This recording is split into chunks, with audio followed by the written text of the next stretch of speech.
Bismillahirrahmanirrahim. Assalamualaikum warahmatullahi wabarakatuh.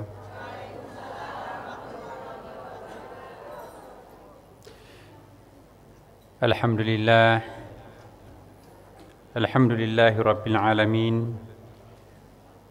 Wa bihi nasta'in ala umuri dunya waddin. Wassalatu wassalamu ala sayyidina wa habibina wa syafi'ina wa maulana wa atba'ina qurrati a'yunina Muhammadin sallallahu alaihi wasallam. Amma ba'd. Hadirin hadirat ibu-ibu dan bapak sekalian yang dirahmati dan dicintai Allah Subhanahu wa taala. Marilah kita memulai pengajian kita dengan memohon kiranya Allah memberikan berkah pada pertemuan kita. Semoga Allah Subhanahu wa taala menerangi hati kita, pikiran kita,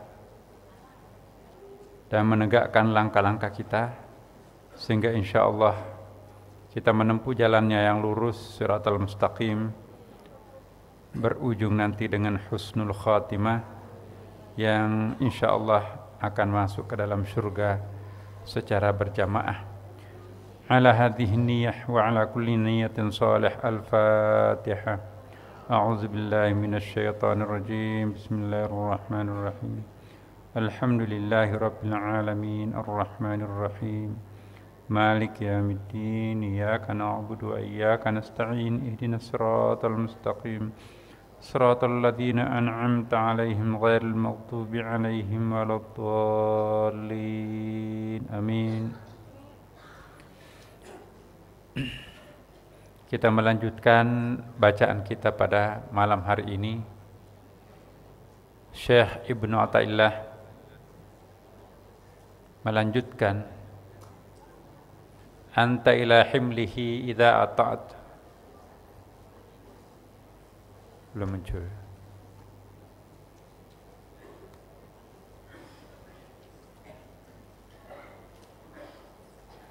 Saya ulangi. Anta ila himlihi idza ata'ta ahwaja minka ilaihi idza asaita. Engkau lebih membutuhkan kemurahannya kala engkau menantinya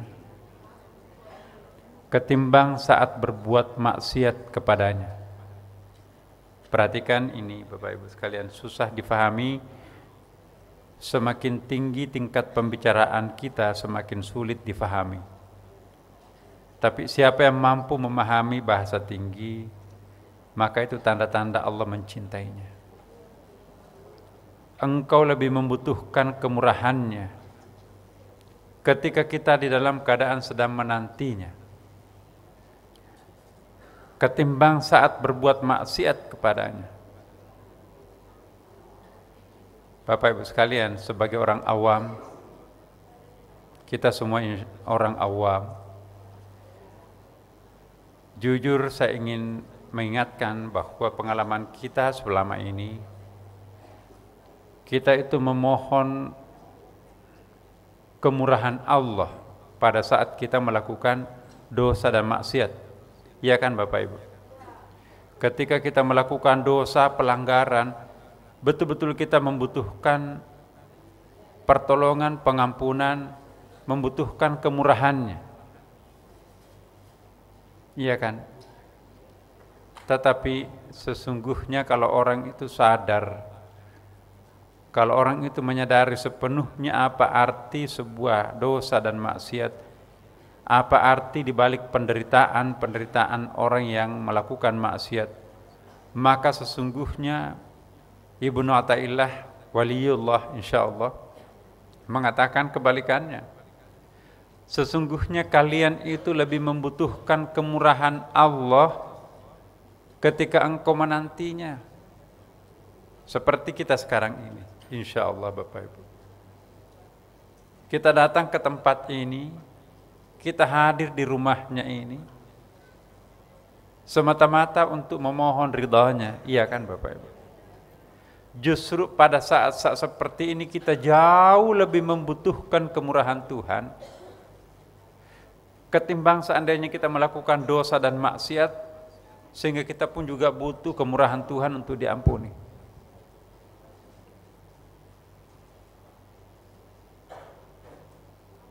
Bisa memahami Bapak Ibu? Saya ulangi sekali lagi. Pertolongan Allah itu lebih kita butuhkan saat sekarang ini ketimbang kita melakukan dosa, maksiat. Ya. Bagi seorang yang naik di atasnya awam menjadi khawas, lebih takut, ya, lebih khawatir ia berada dalam suasana kesenangan, ya, ketimbang ia berada dalam keadaan sedang berada pada musibah. Ya. Karena kalau orang sudah dapat musibah, insya Allah itu adalah mau kemana lagi kalau tidak naik. Tapi kalau orang sedang diuji dengan kebahagiaan, udah mentok, mau kemana lagi kalau tidak turun. Sehingga dengan demikian ada dua rumus di sini. Kita itu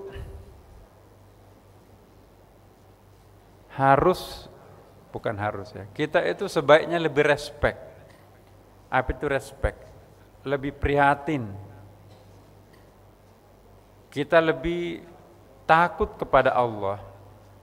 Kita lebih prihatin kepada Allah pada saat kita menyaksikan orang sedang ditimpa musibah. Terutama kalau musibah itu ialah menjalani hukuman. Ada dua contoh di sekitar kita Bapak Ibu. Ada orang di sebelah kiri menikmati kesenangan dan ketenangan lantaran tidak pernah berbuat salah dan dosa. Ya. Dia sudah mengatur perjalanan hidupnya supaya tidak melanggar, tidak melakukan pelanggaran apapun, sehingga dia menikmati hasil ketaatannya. Kebahagiaan karena sebuah ketaatan yang ada di sebelah kiri. Tapi yang ada di sebelah kanan, contohnya, ada seorang sedang menderita karena menjalani hukuman akibat keteledorannya melakukan pelanggaran. Nah, kita harus respect lebih condong kemana? Orang yang sedang menderita dihukum karena pelanggaran yang dilakukannya. Sebelah sini ada orang yang sedang menikmati kebahagiaan lantaran tidak pernah ia melanggar. Respect mana kita? Penjahat yang sedang menjalani hukuman dan di situ pasti dia menderita akibat pelanggaran yang pernah dilakukan. Di sebelah sini ada orang yang sedang bahagia, menikmati karena ketaatannya tidak pernah melakukan pelanggaran. Kita lebih respect kemana? Yang sedang menderita atau yang sedang bahagia?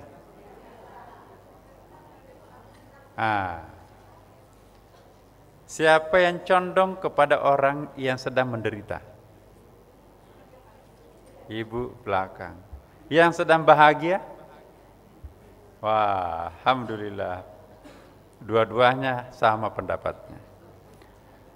Tetapi di sini kita akan melihat Bapak Ibu, orang yang menjalani hukuman dan pasti ia menderita pada saat menjalani hukuman itu. Ya. Di sini ada orang yang sedang menikmati ketaatannya lantaran tidak pernah melakukan pelanggaran, enteng, enak dia. dalam pandangan kita di sini, ya, justru kita harus lebih respect terhadap orang yang menderita. Iya. Kenapa? Orang yang sedang menderita, entah penderitaannya seperti apapun dan sebabnya apapun,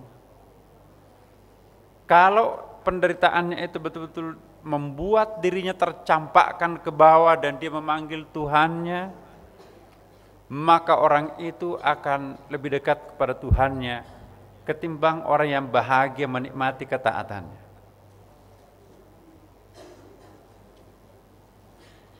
Orang yang sedang menjalani hukuman, sanksi, sudah pasti sangat menderita.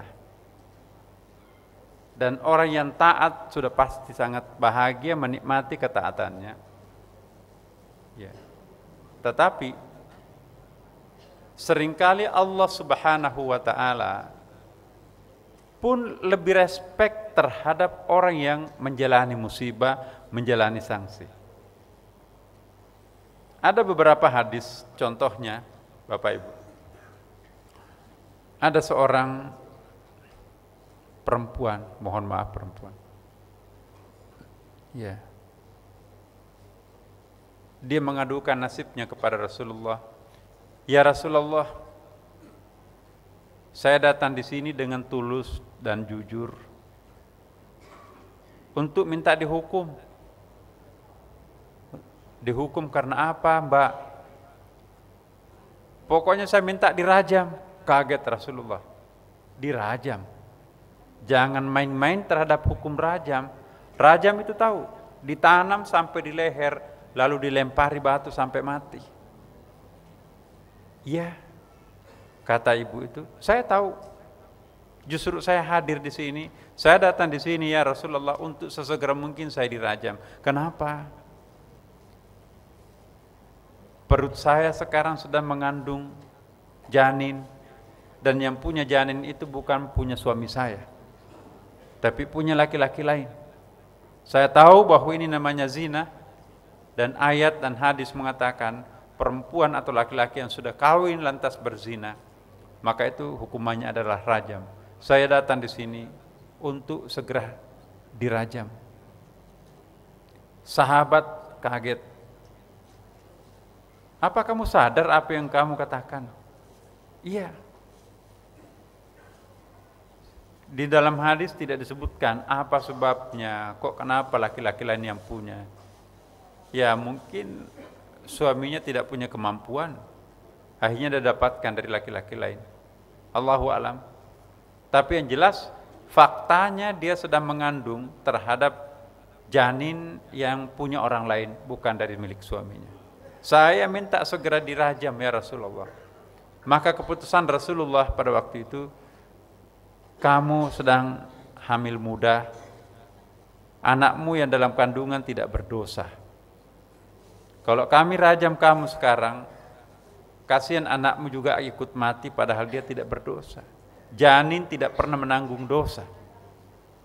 Kembalilah dan nanti kamu kesini lagi pada saat engkau telah melahirkan.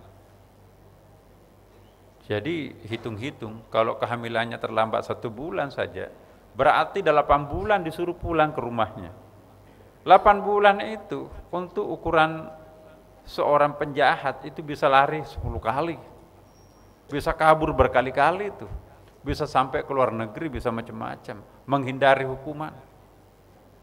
Begitu selesai melahirkan, langsung si ibu ini dalam keadaan tertati-tati membawa membawa janinnya itu, bayinya itu ke Rasulullah. Ya Rasulullah, ini bayinya, masih merah bayi itu. Ya Allah, kenapa kamu bawa begini bayi yang merah seperti ini? Saya minta segera dihukum. Saya sudah melahirkan seperti janji kami dulu ya Rasulullah. Jika engkau telah melahirkan, datang segera ke sini. Saya baru saja melahirkan, ini bayinya, dan saya serahkan diri saya untuk segera dirajam.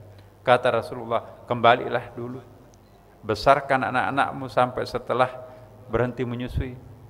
Dalam Al-Quran, wa fisaluhu fi amaini, ya kan, menyusui itu adalah 2 tahun. Jadi 2 tahun sang ibu ini diberi kesempatan lagi oleh Rasulullah untuk membesarkan anaknya. Kamu kembali nanti di sini setelah anakmu sudah tidak lagi tergantung pada air susunya. 2 tahun kemudian datanglah menenteng anak kecilnya. Ya Rasulullah, inilah anak saya. Sudah tidak tergantung kepada air susu saya. Dan saya sudah siapkan juga kepada siapa yang nanti akan memelihara anak ini.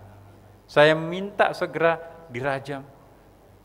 Nah, sahabat terkaget-kaget. Dan hanya satu-satunya itu yang dilakukan rajam Rasulullah.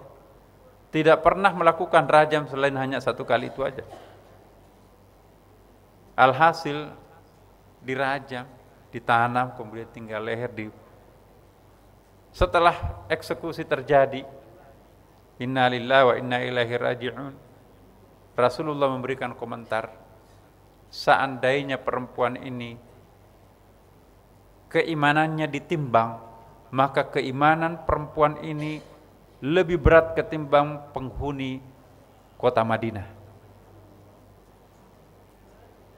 Jadi Bapak Ibu, respek terhadap sanksi yang diemban oleh si pelaku dosa itu lebih utama, lebih mulia ketimbang kita kagum dan respek terhadap orang yang menikmati kebahagiaan karena ketaatan. Dalam beberapa riwayat dan hadis juga ada, hadis Bukhari dalam Riyadhus Shalihin, itu terkenal tuh hadisnya Bapak Ibu sekalian. Allah sepertinya curhat kepada Nabi Muhammad sallallahu alaihi wasallam. Ya, ini pembahasannya lebih mendalam dalam materi kajian tasawuf, tapi ini kitab ini. Saya, kata Allah, saya ini adalah sedang kedinginan, tidak ada orang yang memberi aku selimut. Saya kelaparan tanpa ada orang yang memberi aku makan. Saya ini sedang sakit tanpa ada orang yang membesuk, membantu. Kata Rasulullah, ya Allah, kenapa bisa engkau kelaparan tanpa makanan? Bukankah engkau pencipta segalanya, maha kaya? Kenapa engkau bisa kedinginan tanpa selimut? Bukankah engkau memiliki segalanya? Dan kenapa engkau merasa kesepian, tidak ada yang jenguk? Kenapa engkau bisa sakit, padahal engkau yang maha menyembuhkan? Dijawab oleh Allah, iya, karena aku sedang bersama sekarang ini dengan orang yang kedinginan tanpa ada yang memberi selimut. Aku juga sekarang ini berada bersama dengan orang yang sedang kelaparan tanpa ada yang memberi makan. Dan aku yang sakit tanpa ada yang memberi obat. Aku kesepian tanpa ada orang yang menengok. Artinya Allah lebih dekat kepada orang yang seperti itu ketimbang orang yang menikmati kemewahan. Jadi jangan pernah memandang enteng orang yang sedang menjalani hukuman. Banyak hadis Nabi justru orang yang menjalani hukuman itu tanda-tanda kekasih Allah Subhanahu wa taala. Dalam hadis Nabi disebutkan, jika Allah atau tanda-tanda jika Allah mencintai hambanya, maka dia mendatangkan siksaannya lebih awal di dunia ini. Tapi tanda-tanda jika Allah tidak respek, tidak mencintai hambanya, maka dia menunda siksaannya nanti di api neraka di akhirat.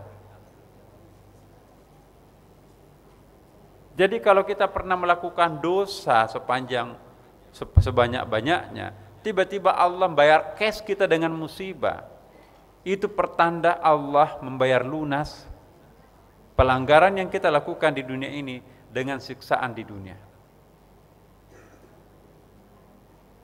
Penyiksaan di dunia seberat apapun juga, la yukallifullahu nafsan illa wus'aha laha ma kasabat wa 'alaiha maktasabat. Tidak mungkin Allah akan mengembankan, membebani sebuah hukuman di luar daya jangkau hambanya. Jadi Bapak Ibu sekalian, tidak mungkin Allah akan mencoba sebuah cobaan, menghukum sebuah hukuman menimpakan sebuah musibah terhadap hambanya di luar ambang kemampuan hambanya kalau di dunia ini. Jadi tidak ada itu jatuh tertimpa tangga kemudian diinjak-injak lagi. Perempuan hamil 9 bulan kembar 3, gemuk, Masya Allah, penyot itu. Tapi tidak pernah ada jaminannya. Tadi ayat itu yang saya bacakan, surah Al-Baqarah terakhir. Jadi kalau Allah menyiksa kita di muka bumi ini, pasti siksaan itu sesuai dengan kadar kemampuan kita sendiri. Tapi nanti kalau di akhirat baru dibalas dosa itu, memang sengaja dipilihkan siksaan yang di luar jangkauan kemampuan hamba itu. Maka itu neraka itu. Jadi tanda-tanda jika Allah menyayangi hambanya, dia mendahulukan siksaannya di dunia. Jadi hati-hati para pendosa dan para pembuat pelanggaran, jika ia lolos dari hukuman dunia, jangan berarti saya selamat, kita selamat, kalian selamat, tidak. Bisa diartikan justru yang menanti-nanti di akhirat itu adalah api neraka. Ingat kasusnya perempuan tadi. Jangan pernah kita memandang enteng narapidana. Wah, itu jangan dekat-dekat narapidana. Selama narapidana itu betul-betul pernah menyadari dirinya sendiri, dia merasa pernah betul-betul terhukum dan dia taubat, maka orang seperti itu bisa jadi bersih, Bapak Ibu. Karena itu penjara itu jangan dibenci. Siapa tahu lebih banyak air mata yang tumpah di penjara ketimbang di masjid ini. Orang-orang yang terhukum di situ, Bapak Ibu sekalian, orang Islam, hampir semuanya mereka itu sholat tahajud. Mau kerjaan apa kalau bukan beribadah di penjara sempit seperti itu? Ya. Sholat tahajud di kamar sempitnya itu. Sampai ada yang mengatakan, ya Allah, memang aku di penjara, tetapi aku menikmati kehadiranmu di sini. Di rumah mewah saya tidak pernah seakrab ini denganmu ya Allah. Kenapa di ruang sempit ini aku menikmati kehadiranmu?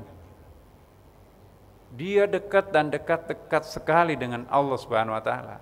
Maka itu tadi kita katakan, orang yang sedang menjalani hukuman sanksi, respek terhadapnya sebab Allah lebih senang, Allah lebih sering ada di tempat itu ketimbang di tempat yang nyaman. Hadis tadi yang saya bacakan. Ya. Mungkin di tempat lain orang itu tidak pernah mengangkat kedua tangannya berdoa dan sambil menangis. Ya. Tetapi di tempat itu mereka bisa melakukan. Seperti perempuan tadi itu. Ketika ia ditanam tinggal lehernya ke atas, dia tidak menikmati, dia tidak merasa menderita. Ya. Kalau orang itu ikhlas, kematian pun juga terasa enteng. Ingat ceritanya Al-Khalaj, Bapak Ibu sekalian, seorang sufi yang mencapai tingkat fana, karena fananya sampai statementnya itu, para penguasa yang fikih oriented itu menghukum dia. Ini aliran sesat. Kenapa? Al-Khalaj itu mengatakan, ya, Subhani, Maha Suci aku. Jadi dia menganggap dirinya sudah Tuhan. Kita mengatakan Subhanallah kan. Dia mengatakan Subhani, Maha Suci aku. Ma'fil jubba illallah, tidak ada dalam baju ini selain Allah. Sama dengan Abu Yazid. Cari siapa? Cari Abu Yazid. Di sini enggak ada Abu Yazid, yang ada hanya Allah. Nah, pernyataan syatahat seperti ini disalahfahami oleh telinga fikih. Ini aliran sesat ini. Manunggaling kaula Gusti. Akhirnya Al-Khalaj dieksekusi juga karena dituduh sebagai orang yang mengamalkan ajaran sesat. Begitu dikisas, sambil tersenyum, seperti tidak merasakan penyakit apapun. Darah yang mengucur itu begitu sampai di lantai membentuk kaligrafi la ilaha illallah. Akhirnya semua orang kaget. Kita itu Bapak Ibu sekalian, kadang-kadang kita terkecoh oleh persepsi kita sendiri. Hati-hati, menjahatkan orang atau mensolehkan orang bisa terjebak kita. Siapa yang kita figurkan sebagai figur soleh, boleh jadi di mata Allah itu salah. Figur salah boleh jadi di mata Allah itu soleh. Maka itu tidak boleh kita memutlakkan penilaian kita terhadap orang dengan menjustis bahwa itu aliran sesat. Mengaliran sesatkan orang sama bahayanya dengan penganut aliran sesat itu sendiri. Mengkafir-kafirkan orang sama bahayanya dengan orang kafir itu sendiri. Dalam hadis Nabi disebutkan kalau kita menuduh orang kafir padahal tidak kafir, memantul tuduhan kafir itu kepada dirinya.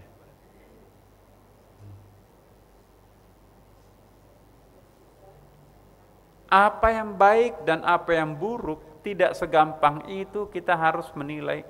Begitu kita melihat ada orang, apa misalnya yang paling jahat itu atau lihat tuh.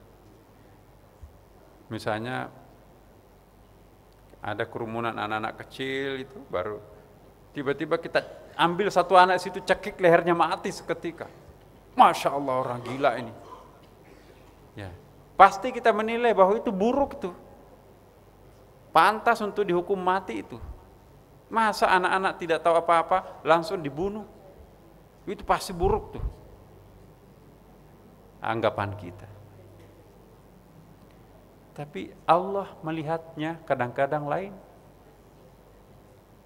Khidir dalam surah Al-Kahfi memuji Khidir yang membunuh orang, anak kecil tak berdosa seperti itu. Tapi ini juga jangan diikuti. Wah kalau begitu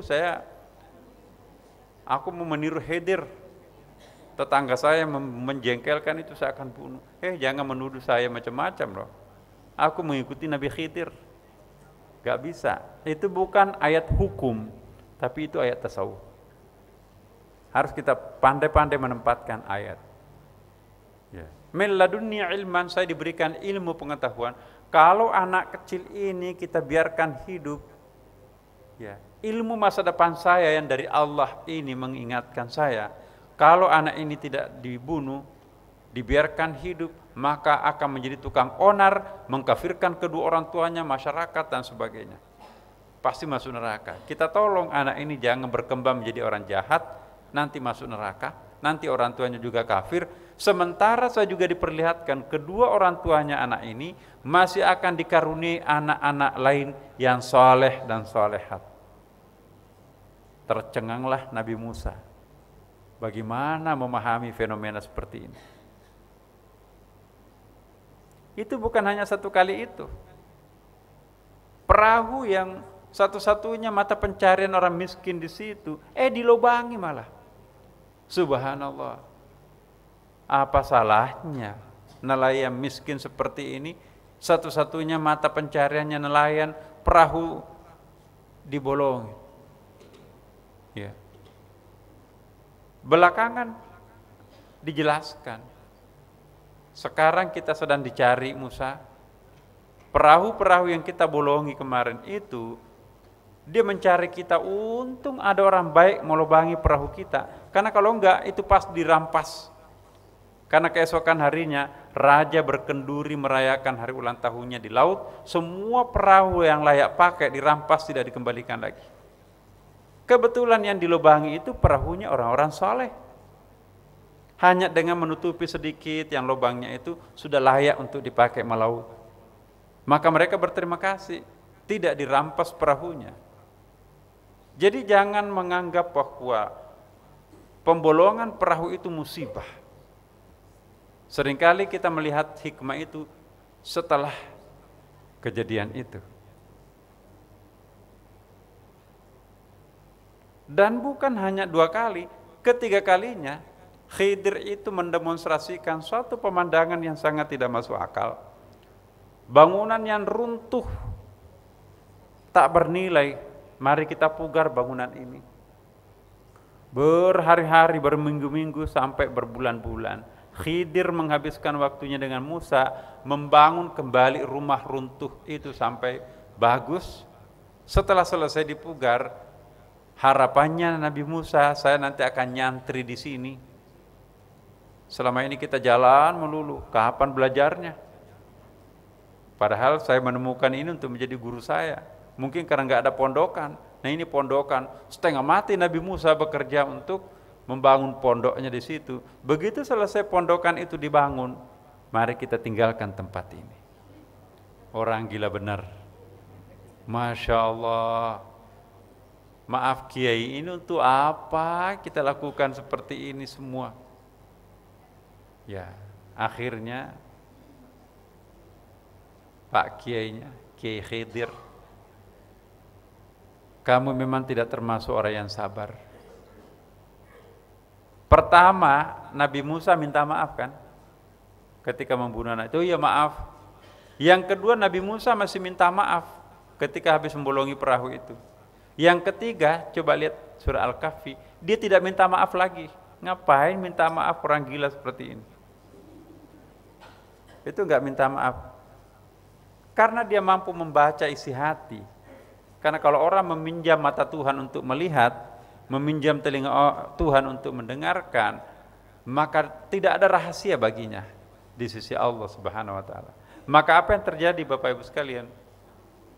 Begitu diceritakan Musa, sebelum kita berpisah, izinkan saya menyampaikan hikmah di balik perbuatan kita kemarin. Ini ceritakan kenapa anak itu dibunuh, kenapa perahu itu kita lubangi, dan kenapa ini pun juga kita tinggalkan. Di bawah bangunan runtuh ini ada harta karun luar biasa besarnya. Entah batu akik barangkali di situ banyak. Nah, akhirnya apa yang terjadi Bapak Ibu sekalian? Setelah itu, ya, kalau ini roboh, maka harta karun itu akan tersingkap, padahal yang punya masih bayi.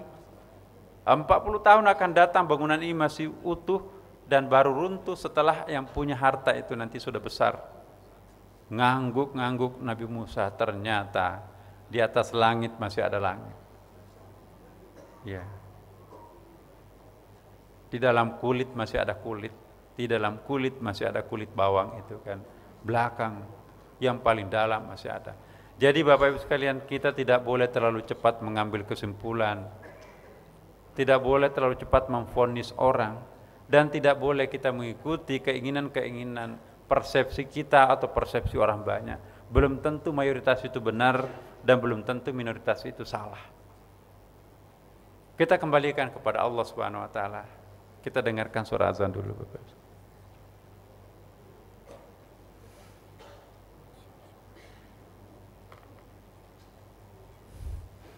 Jadi inilah maksudnya Bapak Ibu. Engkau lebih membutuhkan kemurahannya kala engkau menantinya ketimbang saat berbuat maksiat kepadanya. Jangan dikira karena kalau kita diberikan kemewahan, ketenangan, kebahagiaan, kehusyuan, kita tidak butuh lagi pertolongan Tuhan. Tidak. Justru kita perlu lebih memohon pertolongan Tuhan ketika kita sedang dalam keadaan bahagia. Bukanlah saat penderitaan itu yang membuat kita untuk meminta kepada Allah, karena Allah sudah di sekitar kita pada waktu itu. Justru kalau kita sedang dalam keadaan bahagia, damai, tenang, kita perlu Tuhan di situ. Karena biasanya di tempat penderitaan itu Tuhan itu ada, tapi di tempat kemewahan itu Tuhan itu jauh.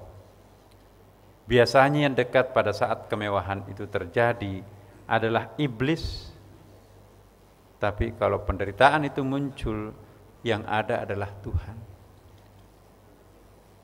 Orang yang menderita dikerumuni malaikat, Bapak.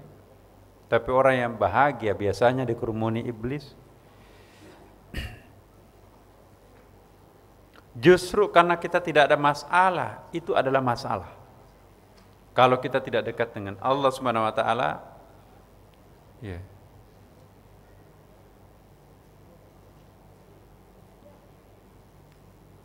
Saya ingin mengingatkan diri saya dan kita semua, Bapak Ibu. Kalau sudah sampai satu kali putaran Jumat, tidak ada musibah yang menimpa diri kita, tidak ada kekecewaan yang kita alami, tidak ada shock terapi dari Tuhan yang muncul pada diri kita sendiri, justru kita curiga kepada Allah Subhanahu wa taala. Jangan-jangan Allah tidak mencintai aku.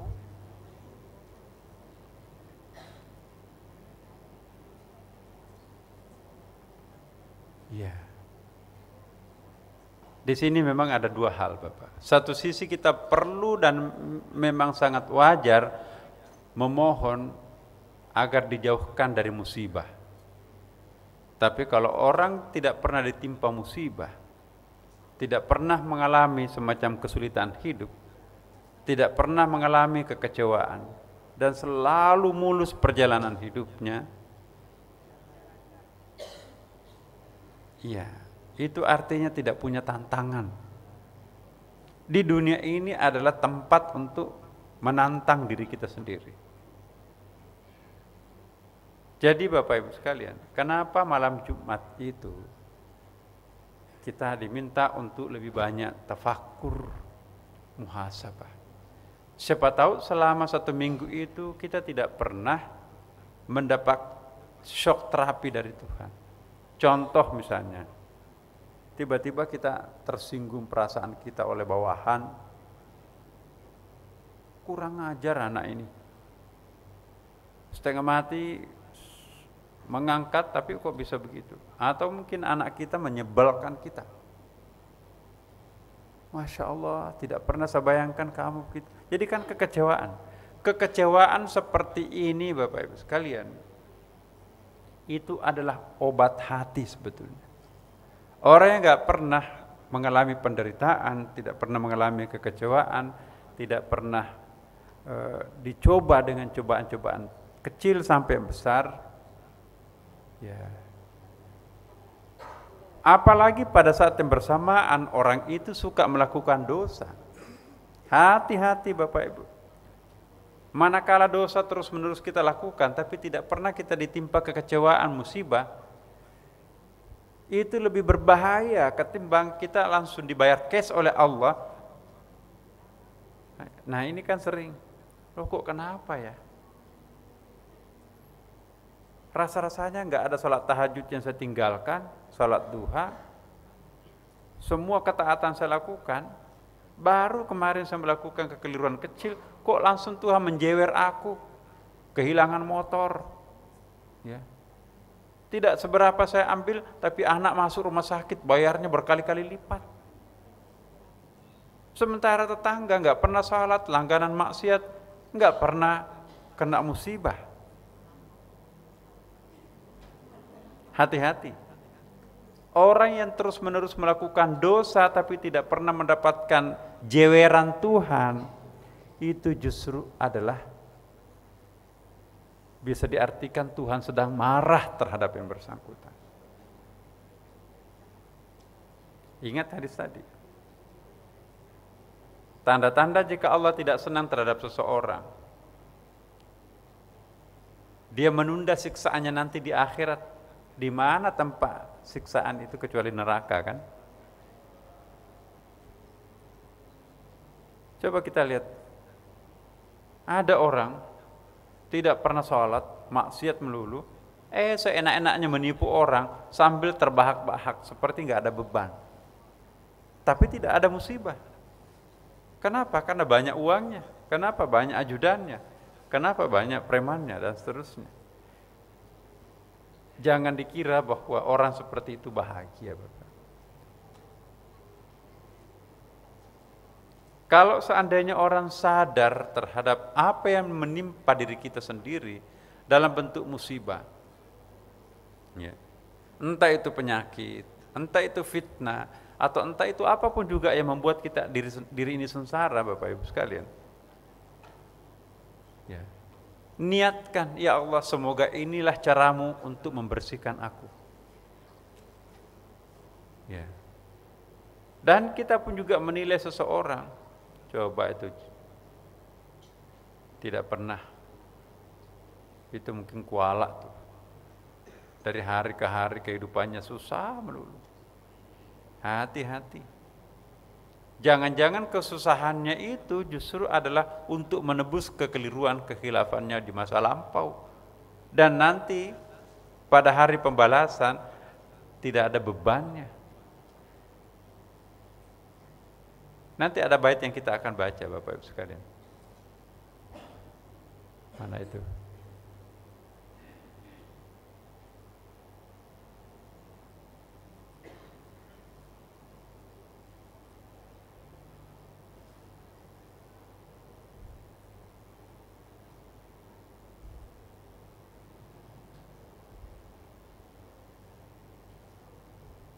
Nah ini, seandainya cahaya keyakinan menerangimu, niscaya engkau dapat melihat akhirat itu lebih dekat padamu ketimbang engkau berjalan menujunya. Dan engkau pun melihat keindahan dunia telah ditutupi gerhana kefanaan yang suram. Orang yang diberikan kesadaran oleh Allah Subhanahu wa ta'ala, maka pandangan dunianya itu akan ditutupi oleh pandangan akhiratnya. Ya. Dan pandangan keakhiratannya itu pun juga sudah tidak sama dengan pandangan akhiratnya orang awam. Dia tidak lagi membedakan dunia dan akhirat, tapi di atas segala-galanya dia memandang Tuhan. Ya. Bagi seorang yang arif, bagi seorang yang khawas, tidak ada bedanya antara dunia dan akhirat. Sama-sama dunia dan akhirat itu sebagai makhluk. Tapi orang awam seringkali diperdengarkan, masa kamu dunia melulu, ya, kantor melulu, Tanah Abang melulu. Udah seharusnya tutup toko itu sudah mau azan Jumat. Ini sudah mau maghrib, walaupun banyak pembeli, enggak mau. Nah, kalau orang diberikan kesadaran, Bapak Ibu sekalian, maka sesungguhnya pandangan akhiratnya itu akan menutupi dunianya, dan pandangan akhirat itu pun juga ditutupi oleh Tuhan. Kita sering mengatakan, dunia melulu, akhirat dong. Jadi mereka itu mengejar akhirat, mengejar surga, mengejar bidadari, mengejar kemewahan hidup. Tapi bagi orang khawas, enggak tuh. Dunia adalah makhluk, akhirat juga makhluk. Surga itu juga makhluk. Yang aku cari adalah sang pencipta makhluk itu sendiri, Allah Subhanahu wa ta'ala. Jadi orang yang sudah menembus lapisan-lapisan atas, ia meninggalkan dunia. Bahkan juga ia seolah-olah tidak peduli dengan akhirat. Yang dia cari adalah sang pencipta dunia dan sang pencipta akhirat itu sendiri, Allah Subhanahu wa ta'ala. Dia enggak pernah iri, ambil itu surga itu. Yang penting aku mencari Tuhanku. Ya. Masih perlukah kita surga kalau kita sudah sama dengan pencipta surga? Ya. Enggak ada. Hanya orang yang berjauhan dengan Tuhan yang membutuhkan surga. Tapi kalau orang dekat sedekat-dekatnya dengan Allah Subhanahu wa ta'ala, surga itu tidak terlalu penting baginya. Inna salati wa nusuki wa mahyaya wa mamati bukan lil jannah, tapi lillahi rabbil alamin. Tidak salah mencita-citakan surga. Tapi kalau seandainya disuguhi pilihan Bapak Ibu sekalian, mau memilih surga atau memilih pencipta surga? Dua-duanya. Pencipta surga Bapak Ibu. Rabi'ah al-Adawiyah, dia nggak butuh surga. Ya Allah, kalau aku menyembah Engkau karena ingin masuk surga, jangan masukkan aku ke dalam surga itu. Saya juga tidak menyembah Engkau karena aku takut neraka. Kalau itu aku menyembah, masukkan aku ke dalam neraka. Aku menyembah Engkau hanya semata-mata cintaku terhadapmu. Cinta kayak apa itu? Enggak ada artinya surga. Sufi lain mengatakan, aku tidak takut neraka. Cuma satu yang saya minta terhadapmu, ya Allah, izinkan aku memanggil namamu dengan penuh kerinduan.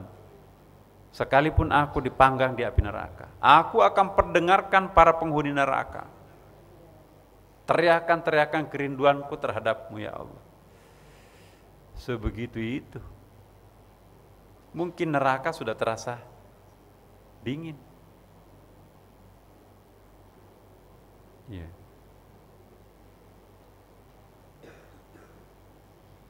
Bapak Ibu sekalian,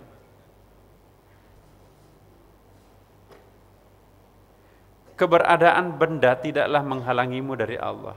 Yang membuatmu terhalang darinya adalah ilusimu bahwa ada yang lain di sampingnya. Boleh kita memiliki harta banyak, tapi jangan berilusi terhadap harta itu. Orang yang, saya ingin mengatakan begini, mohon maaf Bapak Ibu sekalian. Saya tahu di sini banyak yang punya deposito, banyak punya kekayaan. Orang yang sudah melupakan kekayaannya, sepertinya dia lupa kalau ada depositonya yang banyak. Sepertinya lupa kalau punya harta yang banyak. Dia hanya rutinitas kehidupannya ke masjid, ke apa ya. Dia seperti nggak punya apa-apa kecuali apa yang dibutuhkan. Dia nggak peduli dengan kekayaannya. Nah, itu satu contoh bahwa dunia bagi orang ini adalah sudah mulai tenggelam, ditenggelamkan oleh cahaya Tuhan di situ. Tapi ada juga sebaliknya, sesedikit itu hartanya tetapi membuatnya dia tidak ke masjid, membuatnya tidak pernah mengingat Tuhan. Ya. Hati-hati. Sudah pelit, sudah miskin di dunia, miskin lagi nanti di akhirat. Sudah kaya di dunia, kaya juga lagi nanti di akhirat. Ada yang seperti ini. Nah, ini yang kita harapkan. Saya kembali ke bait ini tadi, belum jelas, belum terlalu jelas penjelasannya ini. Engkau lebih membutuhkan kemurahannya kalau engkau menantinya ketimbang saat berbuat maksiat kepadanya. Kalau kita melakukan maksiat Bapak Ibu sekalian, pasti hati kita itu merasa sedih. Ya. Kecuali kalau orang yang sudah memang dicap Allah, khatamallahu ala qulubihim. Tapi selama kita masih gelisah setelah melakukan dosa, itu pertanda bibit-bibit cinta Tuhan masih kita punyai. Itu ukurannya Bapak Ibu. Selama kita masih gelisah pada saat meninggalkan sholat subuh berjamaah, mestinya saya ke masjid, tapi kok nggak ke masjid? Kesiangan, aduh, hilang witir saya, hilang tahajud saya, astagfirullah. Nah, kalau kita digelisahkan karena meninggalkan ketaatan, entah itu sunnat apalagi yang wajib, jangan khawatir Bapak Ibu sekalian, Tuhan masih menanam bibit-bibit cinta terhadap diri kita. Tapi kalau sudah tidak ada lagi penyesalan sedikit pun, kalau tidak merasa rugi sedikit pun meninggalkan ketaatan, itu pertanda Tuhan sudah mulai kehilangan cintanya terhadap kita. Dan itu artinya malapetaka buat kita. Iya. engkau lebih membutuhkan kemurahannya kalau engkau menantinya. Kalau kita menanti Tuhan tidak dalam keadaan terbelit dengan suatu persoalan atau musibah, justru kalau orang itu menderita dan ditimpa musibah, lebih cepat melejit ke langit ketimbang orang dalam keadaan kenyamanan. Ya. Doa yang dipanjatkan pada saat kita sedang menderita jauh lebih cepat mendaki langit ketimbang kita dalam keadaan suasana penuh kemewahan gitu. Justru doa pendek-pendek itu muncul pada saat kita sedang bahagia. Doa yang panjang-panjang itu muncul pada saat kita sedang menderita. Doa yang berlinang air mata itu ketika kita sedang bersedih dan menderita. Hampir tidak ada doa diiringi air mata pada saat kita sedang serba berkecukupan. Jadi Bapak Ibu yang merasa tidak cukup, merasa langganan penderitaan, terimalah itu surat cinta Tuhan dan terimalah itu sebagai tanda cinta Tuhan. Jangan pernah salah faham terhadap musibah, penderitaan, penyakit dan lain-lain semacamnya itu. Ya. Jangan pernah membenci apapun yang datang padanya, karena itulah yang terbaik dari Allah Subhanahu wa taala. Sekali lagi saya ingin mengingatkan hadis, satu hari kita ditimpa demam, 1 tahun Allah akan mengampuni dosa kita. Ya. Saya khawatir nanti ada yang berdoa, ya Allah, timpakanlah aku 1 minggu demam, biar 7 tahun dosaku. 5 tahun yang lalu saya pernah berdosa besar. Ya, hitung-hitung, ya Allah, jadikanlah demam ini berlanjut sampai 9 hari. Nah, kita tidak boleh berdoa meminta musibah. Tapi kalau musibah itu datang setelah kita berupaya menghindarinya, itu bukan musibah biasa. Sudah ke Singapura berobat, sudah kemana-mana berobat, tapi tidak mau sembuh. Itu bukan penyakit Bapak Ibu. Itu rahmat Allah yang akan membersihkan masa lampau kita yang kelam. Ya. Lebih baik Allah mencuci bersih diri kita dengan penyakit, menggerogoti dengan kuman dan segala macam, daripada nanti api neraka yang akan menggerogoti. Itu kan ada hadisnya, tidak ditimpa sebuah musibah, kekecewaan, stres terhadap seseorang, melainkan itu berfungsi sebagai pencuci dosa masa lampau. Kalau orang sadar akan hadis ini semuanya, pasti tidak akan ada orang yang kecewa ditimpa musibah. Kenapa orang kecewa pada saat ada musibah? Karena dia tidak tahu apa sesungguhnya musibah itu. Apa dan siapa yang ada di balik musibah ini. Nanti di akhirat, alhamdulillah ya Allah, terima kasih musibahmu waktu di dunia itu, ternyata itulah hikmahnya. Seandainya aku tidak engkau timpakan penyakit, maka aku akan seperti tetanggaku yang di neraka seberang sana itu. Ya. Penyesalan tidak akan datang lebih awal kan Bapak Ibu. Penyesalan selalu datang terlambat. Ya. Sebelum menyesal, ini perlu ada ma'rifah. Jadi teologi penyakit, teologi musibah itu penting. Perhatikan kata musibah di dalam Al-Quran itu bukan sesuatu yang menjijikkan, bukan sesuatu yang menakutkan. Cuman lain musibah, lain azab. Ada 3 kan Bapak Ibu, ada azab, ada musibah, ada bala. Yang kita bicarakan dari tadi ini musibah. Apa perbedaan musibah dengan azab? Nah, ini perlu kita bedakan. Azab ialah siksaan yang Allah berikan terhadap orang yang memusuhinya. Dan siksaan itu tidak turun kepada orang yang beriman terhadapnya. Contohnya, Nabi Saleh diberikan wabah penyakit kuning. Hari pertama kuning, hari kedua wajahnya berubah menjadi merah, hari ketiga berubah menjadi hitam, ujung hari ketiga fasbahu fi darihim jathimin, mereka mendengarkan suara yang menggelegar, matilah mereka di rumahnya masing-masing.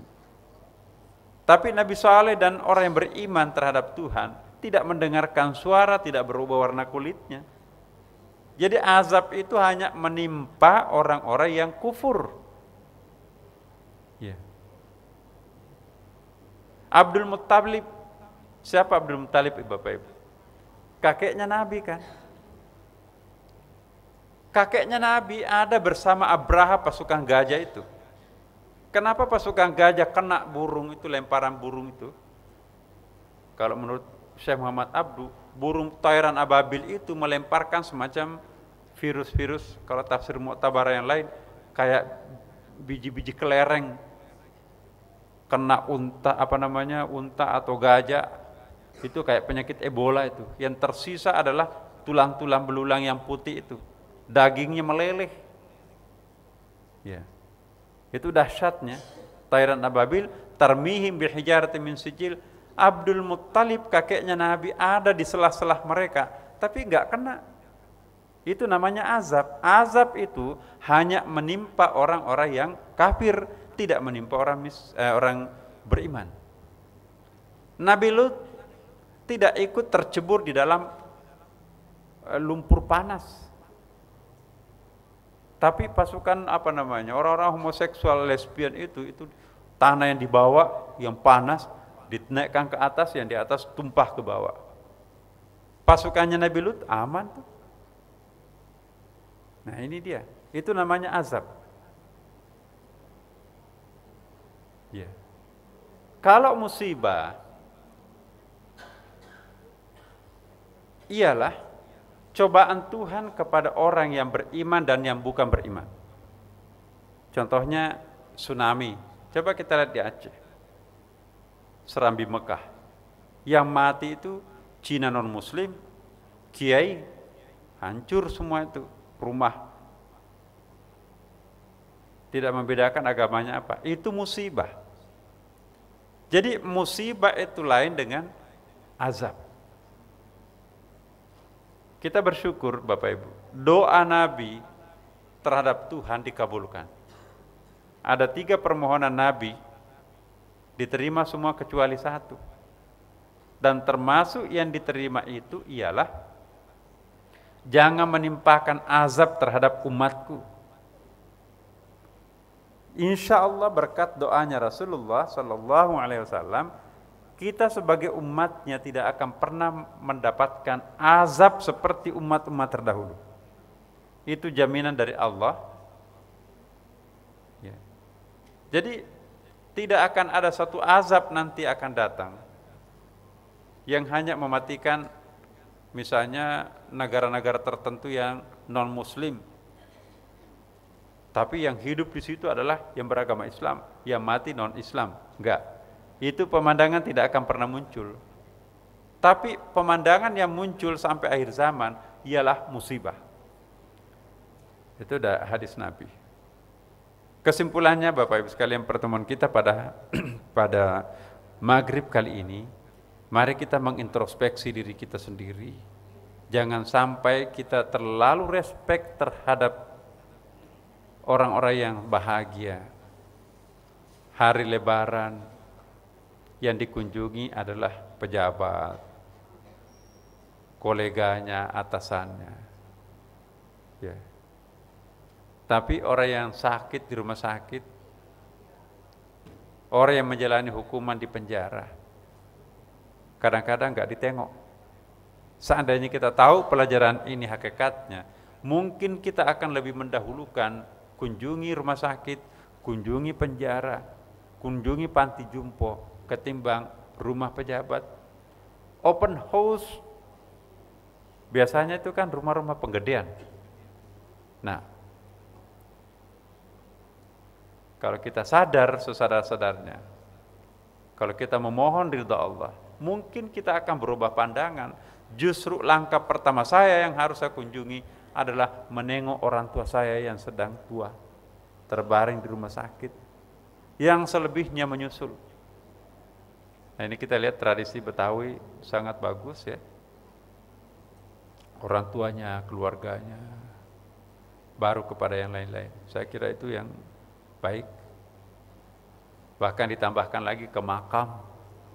Maka itu macet itu di pemakaman itu. Jangan menyalahkan mereka, jangan menganggap itu bid'ah. Tapi itu pendidikan batin. Orang yang tidak pernah menziarahi kuburan, orang yang tidak pernah pulang kampung menengok orang tuanya, dan orang yang enggak pernah mengingat kampung halamannya, hatinya kering. Hati yang kering enggak mungkin bisa khusyuk dalam sholat. Orang yang paling berjasa di hadapannya secara visual orang tuanya enggak pernah ditengok, apalagi Allah yang tidak pernah dia lihat. Itu kan ilustrasinya dalam surah Al-Isra. Latihan mencintai Tuhan ialah mencintai orang tua. Karena persamaan antara orang tua dan Tuhan itu banyak.